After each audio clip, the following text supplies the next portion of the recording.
Hi, my name is Shahid Mani. I am 12 years old and I school at Gospel Private School.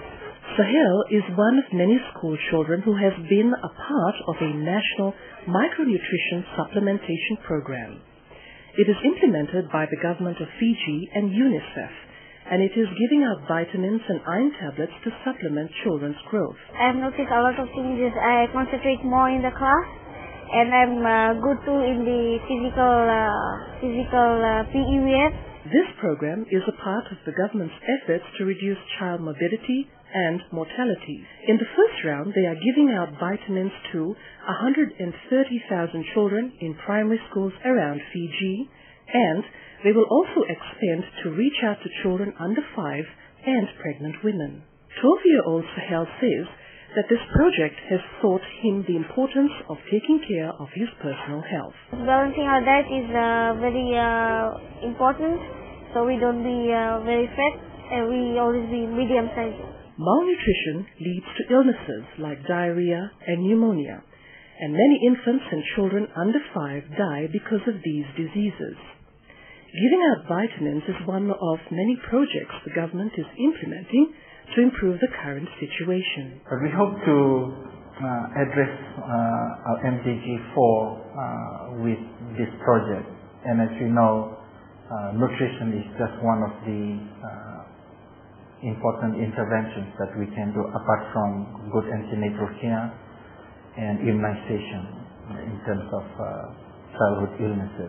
The Fiji Ministry of National Planning has identified poor equipment and lack of staff is one of the major challenges in order to reach this goal. This especially goes for rural areas where there is a shortage of general practitioners. We have invested heavily in technology and in supply of medication. So what will happen is for those individuals who may miss the net, then there will be better care. And I'm quite sure as a consequence infant mortality will drop. He is confident that cooperation is the key to success, and he encourages everyone to take their part of the responsibility to reach this goal within the deadline of 2015. Originally, we had a mortality of 21 per thousand. If we drop it by 2/3, we need to get to 7 per thousand. We are closing into 13. And I'm quite confident that if whole of government, whole of society play their part, we would be able to drop it further and achieve our targets.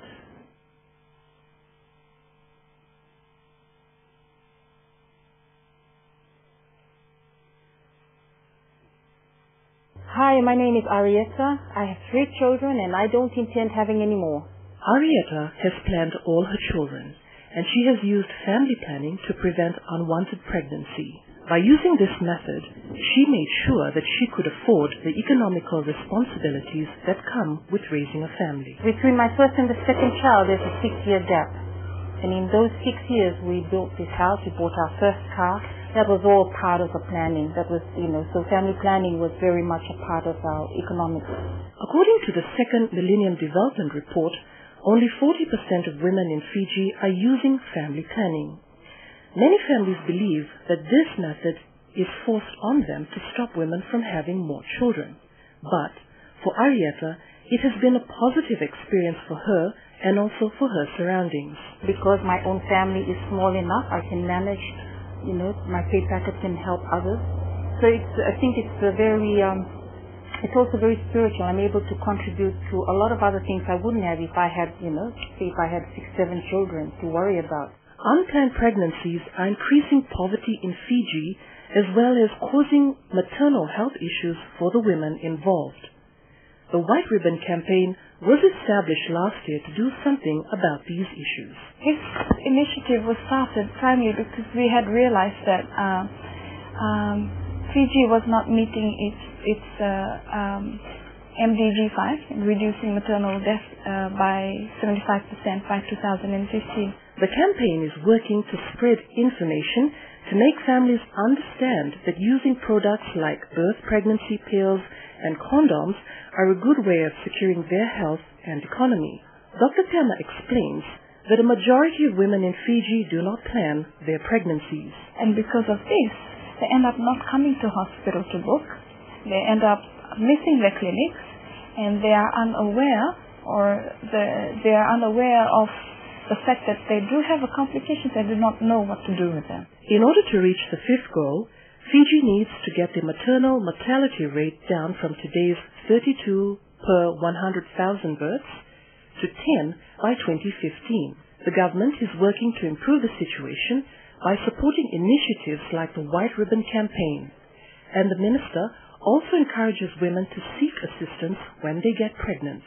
He is confident that increased effort will improve the statistics within the next 5 years. I'm quite sure that, given that the government's commitment to improving, the quality of life, we would be fairly close or in range.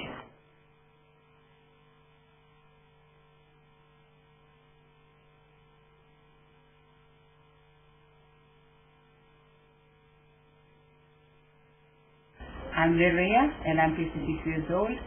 The first time I discovered that I have diabetes was in 2002. Diabetes is one of the major health issues in the Pacific, and an estimated 18% of the population in Fiji suffers from this. Maria discovered her disease late, and her feet are now infected with big wounds and numbness. She also had to amputate her left big toe. My children just make fun of me with one toe left.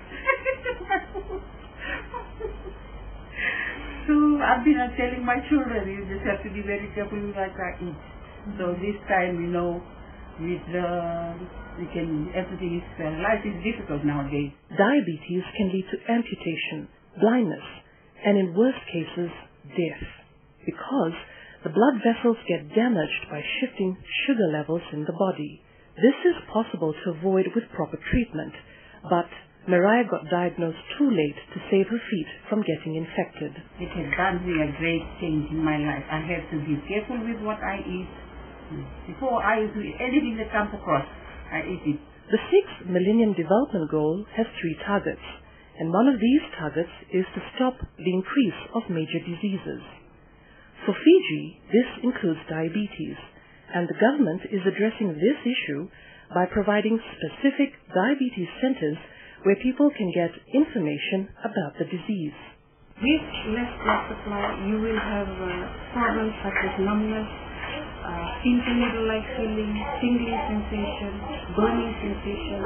This will tell all diabetics that there is some problem with the sugar level. The government wants people to understand the consequences of uncontrolled diabetes.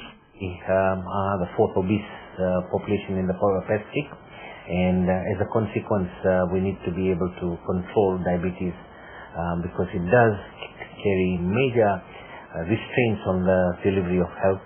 The minister underlines that prevention of diabetes is everyone's responsibility. The minister promises that he will do his part to prevent the increase of diabetes, and he is aiming to reach the 6th goal by the deadline of 2015. I think we will be able to close into our targets fairly with sort of some trepidation. I would say that we should be able to close in.